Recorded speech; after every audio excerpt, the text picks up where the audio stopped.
Hello, and welcome to the World of Rare Disease, a show that focuses on awareness and education about rare and complex disorders. My name is Lisa Deck, and I am a Rare New England Committee member and your host for today's show. Today, our show features Quita Christison, a young adult with a rare genetic disorder who works with the Next Step Fund. Next Step shatters limitations and elevates aspirations of young people with serious illness during their transition to adulthood. Quita has a BA in Theater Studies and a BS in Anthropology from the University of Utah and a Master's in Public Health from Boston University. On today's show, we will meet Quita and learn about her experience as a rare disease patient and leader. We are so excited to welcome you to our show, Quita. Thanks for being here. Well, thank you for having me. Awesome. I'm very excited. This is our first time trying this with Zoom due to our new situation, so hope everybody can be patient with us. But let's start at the beginning. Can you tell us a bit about your personal experience with rare disease? Sure. So I was born with pycnodysaustosis, which is a rare genetic disorder, just as you said. It mainly affects our skeletal system. It's an enzyme deficiency. So we don't have, us with my condition, we don't have the ability to break down bone. And so we get really thick, dense bones. Also, our long bones are bowed, so femurs, humerus, tibia. Those tend to be bowed, and so they get these stress points and they fracture very easily. Mild dwarfism also comes with my condition, so I stand at about 4.5 feet tall, which is, has its own challenges. But with it, I am very proportional. So from behind, I can look exactly like an 8-year-old girl. So I often sometimes mistaken for a child, which again, different challenges for different days. But yeah, growing up with this disorder, unfortunately, my brother was also born with this condition, which is super rare. So it is a double recessive genetic disorder. So a lot of the other families I've been in contact with only have one child within their family, and there's not a lot of even in the family tree that have it. So the fact that both my brother and I were born with this condition was even more rare. It is very rare. The incident rate, they're still not quite sure. They think it's about 1 per 2 million. But we also think that it's often misdiagnosed because it is so rare, and there are other disorders that have that fracture, the easily fracture, like osteogenesis imperfecta. They think that a lot of times it gets misdiagnosed as that. So there could be more of us out there, but we're still trying to reach out and educate the medical community about this condition and try and find other people who are living with it. Right.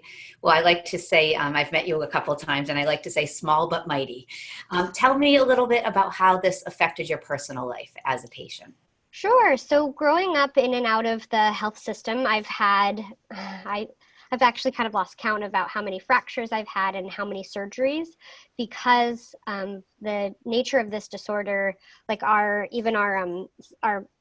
skeletal system and our cranium and our maxillomandible, like your face, was mightily impacted. So I had to have some reconstructive surgery on my face. And so I like to say that I never missed the opportunity to smile, because this was a very expensive smile.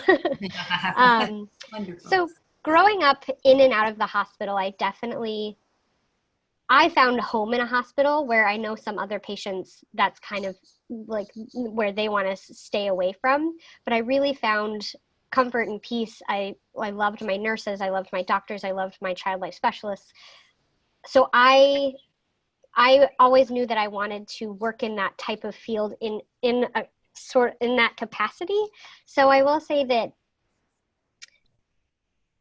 like, I'm trying to think like how it impacted me personally is I grew up with it, so I don't know any different.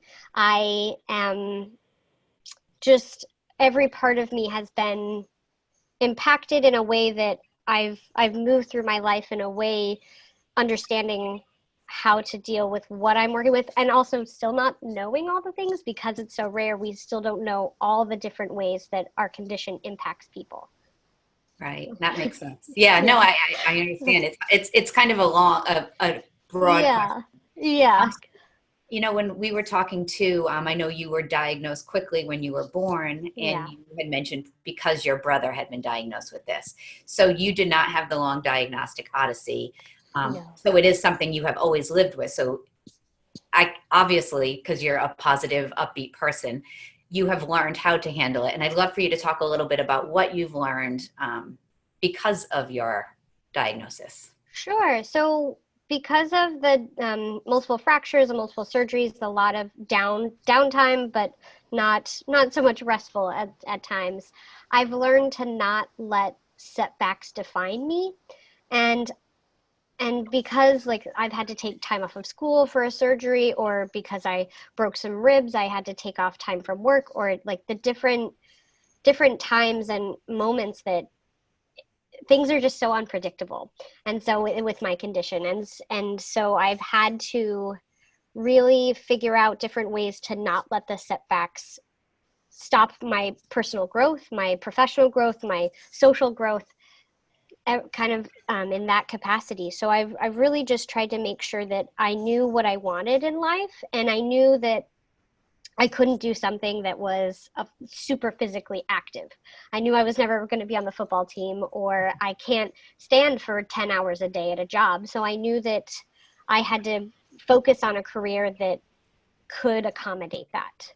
So I Right. knew, and I love being a student. So Mhm. I was okay in that academic world. I loved it. As you mentioned, I have 2 bachelor's degrees and 1 master's, and I'm still taking courses because I love learning, which Mhm.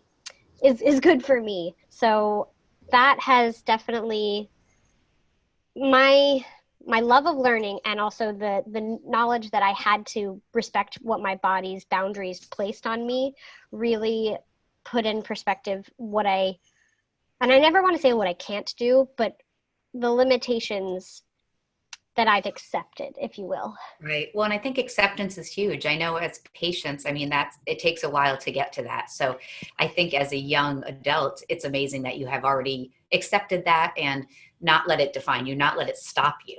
Sure. Sure, you're probably not going to be dunking the basketball, but look at all the things you're doing, right? Sure. And I think that's awesome. But that being said, I think for patients and rare disease patients, chronic illness, there's a lot of challenges. And while you are an upbeat person, I'd love for you to share some of those challenges because I think it's reality. It's part of who we are as patients.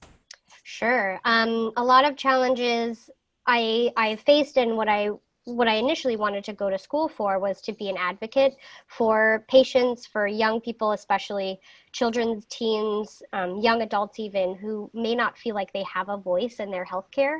A lot of times, especially growing up with a rare condition, it was put to the parents or the caregivers to make all the medical decisions, and they had a lot of control in the medical lives of the kids and their um, the people that they work with. And so I wanted to make sure that I had a voice. I was very lucky in that I had a family who also knew that at one point, we would age out of the pediatric systems, and we would age out and be responsible for our own care.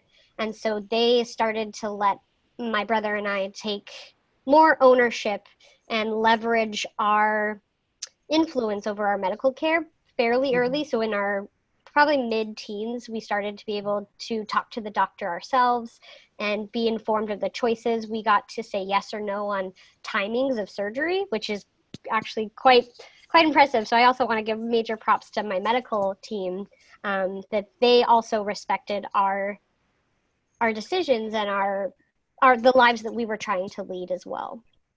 Right. Excellent. So, talking about that, let's talk about how this all influenced your choice of career, where you've landed.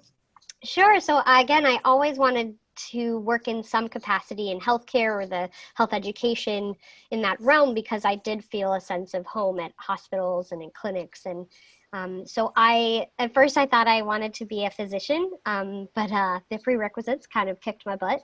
So I knew that there were other ways that I could help, though. I could have an impact, and I could do something that mattered. So I decided to go for my master's in public health.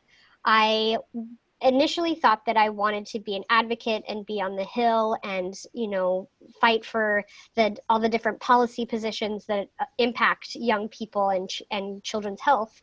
And then I moved to Boston to start my master's degree. I met some amazing people, including the people at Next Step.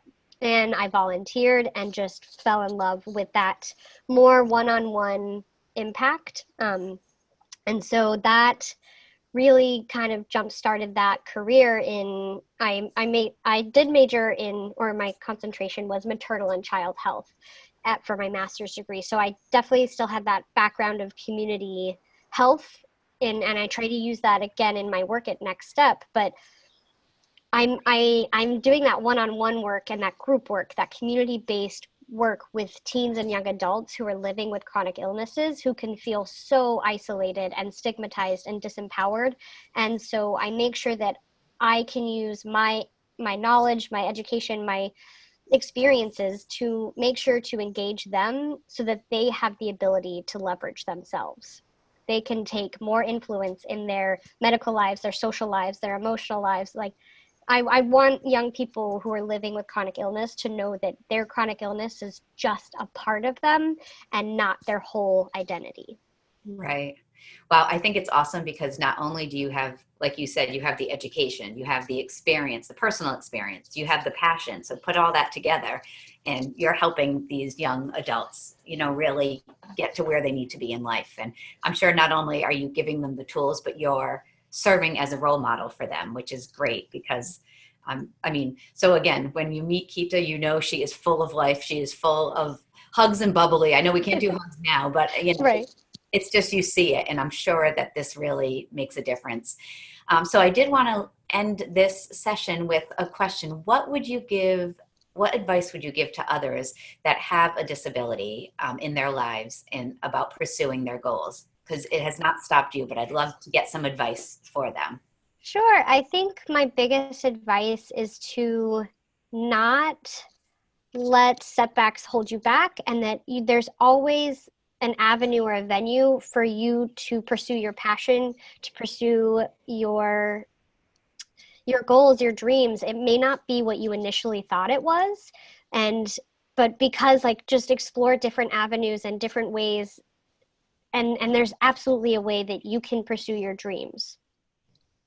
Excellent. Is there anything else you would like to mention? I know you said you're here now in Boston and you like being here and you've met these great people. And so Boston is lucky to have you. But if that's all, then I think we are going to close for today. I want to say a great, great big thank you for being here, Quita. It's awesome to have you sharing this experience. We will be doing another show about Next Step. So that we can learn a little bit more about that organization. But for today, that is our show. From all of us here at Rare New England and all the patients and families who keep rare disease in motion, thank you for watching. Thank you, Quita, for being here. And remember, when you hear hoofbeats, think horses, then think zebras. Thank you.